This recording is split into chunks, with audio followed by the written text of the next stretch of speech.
Nova Manhã. Entrevista do dia. O Antônio Luceni é artista visual e arte educador, professor de artes do Instituto Federal de São Paulo e doutorando em artes pelo Instituto de Artes da Unesp. Ele também já foi diretor de cultura de Araçatuba e é membro da Academia Araçatubense de Letras. Hoje, na pauta do Luceni, museus e galerias como favorecedores da nossa formação artística e cultural. Bom dia, Antônio Luceni. Bom dia, Marcelo, Lilian, Jonatas, bom dia a todos que nos acompanham pela Nova Brasil, Nova Manhã. Vamos lá então, museus e galerias. Sempre é bom, né? Museu e galeria. Bom, né? Quem gosta de frequentar é muito bom. E estão cada dia mais arrojados, né? Museus e galerias. Bom, eu quero escrever primeiro essa discussão, Marcelo, num contexto maior que tem a ver com a questão do pensar a cidade, né? Então, quando a gente pensa em arquitetos e urbanistas que vão pensar essa cidade e outros profissionais que cuidam do urbano, então a gente pensa num contexto e numa questão bastante arrojada em termos de contemporaneidade, né? Quer dizer, a presença de equipamentos públicos e particulares na cidade como forma de estimular, motivar e favorecer o aprendizado de modo geral, né? Tanto das artes quanto da literatura. E eu já antecipo o tema da semana que vem, Marcelo, você que vive me cobrando o tema da semana. Eu já quero antecipar que eu continuo nessa linha falando sobre livrarias e bibliotecas. A presença de livrarias e bibliotecas na cidade. Então são questões que a gente coloca, porque quando a gente pensa assim, em discutir cultura, em ter acesso e contato com arte, etc., a gente pensa, às vezes, numa coisa de iniciativa pessoal. Também o é, né? Quer dizer, é muito da gente a gente querer buscar coisas, se informar, se envolver e se engajar com coisas, mas também é muito dos que pensam a cidade, do poder público, né? Então, para que são feitas as cidades? Como são pensadas as cidades? Tem cidades que são mais convidativas, são mais atrativas para este ou aquele público. E outras não, né? Então, eu fico pensando, por exemplo, e talvez isso possa ser temas que passem por aqui. Eu falo talvez porque os temas, conforme a gente está vendo, vão acontecendo conforme a necessidade, as demandas que vão surgindo. Mas certamente uma hora passa, por exemplo, o que são as cidades para as crianças, por exemplo? O que são as cidades para os idosos, né? O que são as cidades para as pessoas com dificuldade em mobilidade, com algum tipo de dificuldade em mobilidade, seja permanente ou seja circunstancial, né? Porque a gente às vezes acha que a coisa da mobilidade é para um grupo específico também, e às vezes a gente se encontra numa situação em que a nossa mobilidade é reduzida, né? A mãe que está lá com um carrinho de bebê, quando a criança ainda é pequena, a gente quando quebra uma perna ou coisa do gênero, e aí a gente começa a perceber o quanto às vezes a cidade é ou não, e infelizmente a maioria das vezes não é, favorável a esse tipo de público, por exemplo. Então, eu estou querendo trazer esse contexto maior, mais amplo, para a gente escrever a presença de museus e galerias de arte, centros culturais, etc., como algo que também contribui ou não para a nossa formação cultural, artística, educacional e tudo mais, né?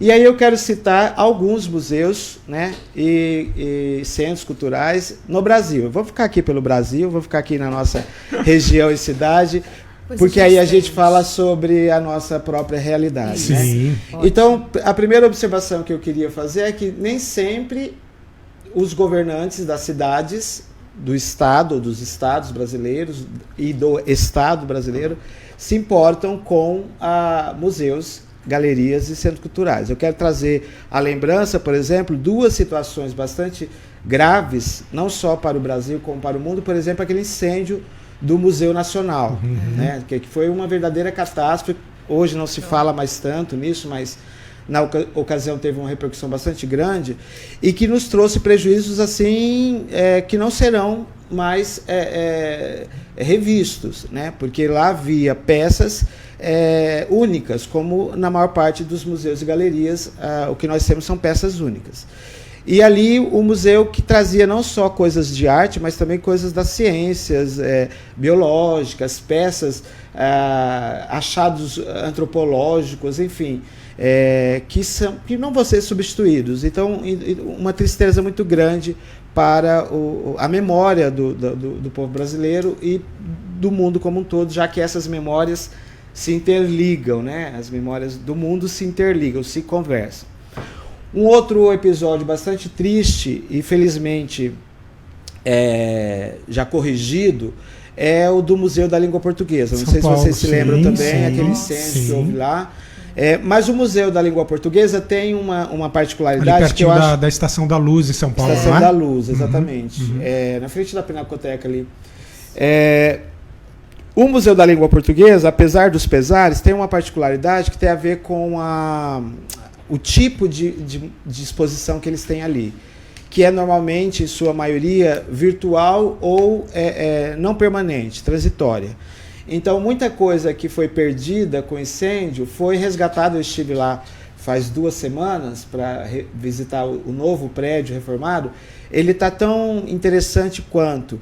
E muita coisa que foi perdida no incêndio foi resgatada justamente porque tinha essa memória eletrônica, né? Então, pôde ser resgatada, reconfigurada, algumas coisas foram modificadas em relação à eletrônica, a questão da interação midiática enfim, da informática, mas diferente do Museu Nacional, cujas peças, né, no Museu Nacional eram peças de garimpo, de pesquisas e tudo mais, o Museu da Língua Portuguesa pôde resgatar muita coisa do que já havia antes do incêndio. Então eu só quero destacar esses dois museus, um no Rio, outro em São Paulo, para a gente pensar um pouco da coisa do descaso em relação aos museus.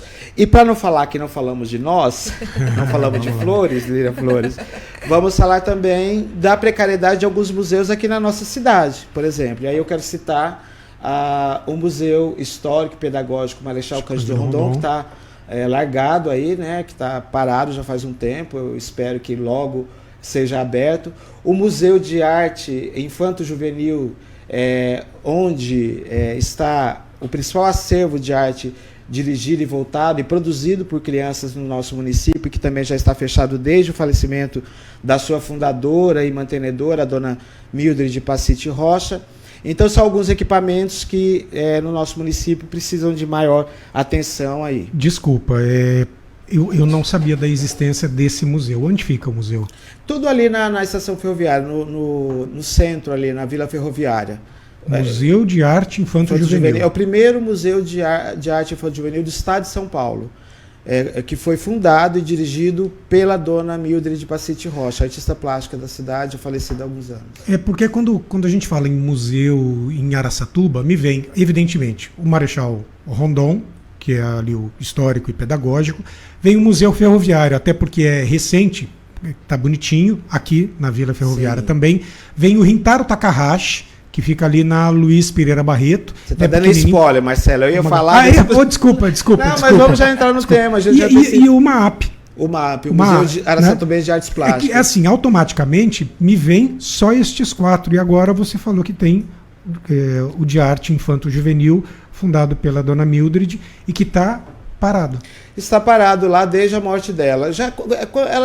Quando ela já estava mais velhinha, já mais debilitada e tudo, o museu já não estava funcionando da maneira como funcionava. Mas ainda tinha algumas visitas esporádicas, pontuais, de escolas ao museu.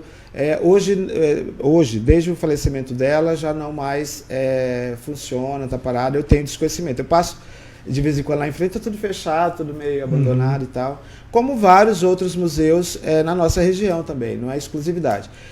Falando aqui da nossa região ainda, eu quero citar... Bom, você entrou nos exemplos positivos, eu ia citar o Museu do Ferroviário, que é recente, que é um exemplo de bom museu aqui, de funcionamento da cidade. O Museu Araçatubense de Artes Plásticas, que é um misto de museu e galeria. Sim. Que eu tive a oportunidade, quando era diretor de cultura, de ajudar a organizar aquele espaço, a fundar aquele espaço, ajudar a escrever o regimento e o estatuto do Museu Araçatubense de Artes Plásticas, que é um desdobramento da Associação de Artistas Plásticos de Araçatuba, foi depois transformado em Museu Araçatubense de Artes Plásticas, é um misto de museu e de galeria, né? Então, que é outro espaço também muito bem usado aqui no nosso município. Na região, eu gostaria de destacar o Museu do Sol, Penápolis, que também passou por uma reforma recente. Estive lá também há coisa de um mês, mais ou menos. Museu de Arte Naif, salvo Museu engano, de Arte muito lá. O maior museu de arte Naif da América Latina, ainda o é, né?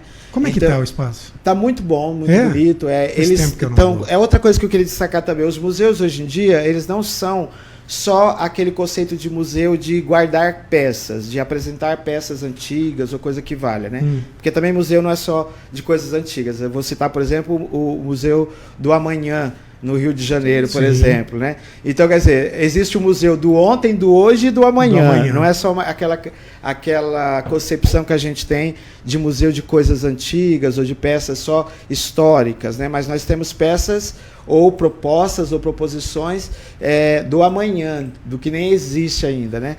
Mas os museus hoje são espaços bastante interativos e de diversas atividades voltadas para os diversos públicos. Então você pega museus e galerias que eles têm desde roteiros específicos para crianças, com obras, né, com curadorias voltadas para crianças e adolescentes, e aí recebem ações educativas com escolas e tudo mais, até coisa para idosos, atividades, oficinas, para todos os públicos de modo geral.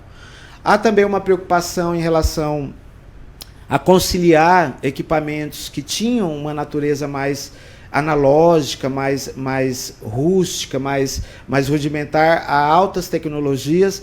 Eu estou lembrando agora, por exemplo, do Museu da Inconfidência, em Ouro Preto, que passou também recentemente por uma reforma bastante grande, e todas aquelas peças do século XVIII, século XIX, que tem lá, né, contando, é belíssimo. Não sei se vocês tiveram a oportunidade de estar lá, jamais é uma coisa assim que meio você mergulhar no livro de história. Sabe o livro da quinta série, essa série que você via as imagens lá? Você está dentro do livro de história. Legal. Então é muito legal. Enfim, esse caráter de museus que conciliam tanta coisa da tradição, da rusticidade, então você começa desde a coisa do prédio, é um aspecto que eu quero pontuar. Então, visitar equipamentos como esse, museus, galerias, etc., você faz uma visita bem diversificada, porque não é só a coisa do acervo, tem a coisa do prédio também, arquitetônicos. Então você faz desde roteiros arquitetônicos até, dependendo do caráter do museu, histórico, artístico, cultural, etc. A primeira vez que eu fui no museu, criança ainda, foi no Museu Imperial, em Petrópolis. Gente, eu olhava tudo, né? E fiquei pensando, como eu faço para me esconder e passar a noite aqui? Não bom, tinha aquele filme Uma Noite no Museu. Porque é muito conteúdo, é muita história, eu gosto disso. E eu não ficava olhando só as peças, os quadros, os objetos. Eu olhava também como essa parede enorme foi construída, e esse teto pintado, e essa peça de ouro. A mesma coisa na Pinacoteca. Sou apaixonada. Falei, gente, que legal essa estrutura que fizeram aqui. E o diálogo, né, Lília, entre o antigo e o atual. Por exemplo, você fala da Pinacoteca. A Pinacoteca é um prédio, está num prédio histórico, onde foi, né, a Escola de Artes e Ofícios de São Paulo. Então a gente está falando do século XIX lá, né?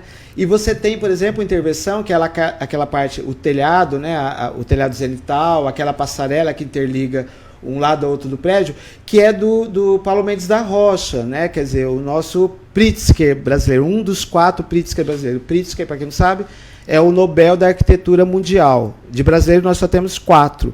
O Neymar, o Paulo Mendes da Rocha, a Lina Bobardi, tem mais um agora que eu não estou lembrando o nome. Mas são prédios que trazem essa coisa do diálogo entre o novo e o velho, o rústico e o tecnológico. Então é muito interessante. Eu quero destacar outro aspecto, Marcelo, já para ir encerrando também. Você me disse que eu tinha um tempo maior, por isso que eu estou me dando ao luxo de mostrar o tanto de tempo que nós tivemos hoje. A coisa da prevalência do coletivo sobre o particular. Eu acho que isso é outro aspecto importante nos museus. Então você tem peças lá, por exemplo, de modo geral, que são únicas. Você vai ver um Van Gogh, você vai ver um Pedro Américo, você vai ver, enfim, tantos outros artistas, por exemplo, falando das artes visuais, que são únicos. Os caras pintaram uma obra e ponto. Como, a rigor, são de coleções particulares, né? Quer dizer, o cara tem lá na casa dele, na galeria dele e tudo, como que nós teríamos acesso não fossem os museus, né? Então, os museus tanto agregam essa coisa do acervo pessoal, quanto recebem, eventualmente, mostras específicas, acervos particulares. Não fosse isso, nós não teríamos acesso a obras assim. Exatamente. Né? Por N questões, entre as quais grana também, porque imagina você comprar um quadro, ter que adquirir um quadro com 20, 30 milhões de reais, né? E por fim, agora é por fim mesmo, eu quero destacar a coisa do acesso com a obra original. Então, a gente falou, por exemplo, do Pedro Américo com o Independência ou Morte, aquele quadro famoso. Né, no Museu do Ipiranga, que está para ser reinaugurado agora também, terminou a reforma recentemente. Você pega esse quadro, por exemplo, com quase 8 metros de comprimento e mais de 4 metros de altura, e aí você vê 15 por 20, 30 por 15, por 10 num livro de história, você não tem a dimensão devida de um trabalho desse. Você não sente um trabalho desse como tem que sentir. Uma coisa é você estar diante de um quadro desse de 8 metros de comprimento com 4 de altura, outra coisa é você estar numa reprodução de 20 centímetros, 30 centímetros no livro didático. É outro sentimento. Eu me lembro que a primeira vez que eu vi esse quadro, Marcelo, eu tive que ficar lá no fundo da sala onde ele está, de tão grande que ele é, para você perceber ele inteiro. Né? Então, assim, são questões que a gente traz e a importância que isso tem na nossa formação educacional, cultural e na nossa sensibilização artística. E que pena que está terminando o nosso tempo, que eu tinha tantos outros exemplos para dar, guarde, e de repente a gente pode retomar. Guarde, vamos retomar. Guarde que vamos retomar, tá certo? Tá ótimo. Luciene, obrigado. O Instagram do Luciene, para quem quiser acompanhá-lo, antonio.art.arc.lit. Arte com T mudo, arc com Q mudo e lit com T mudo. antonio.art.arc.lit.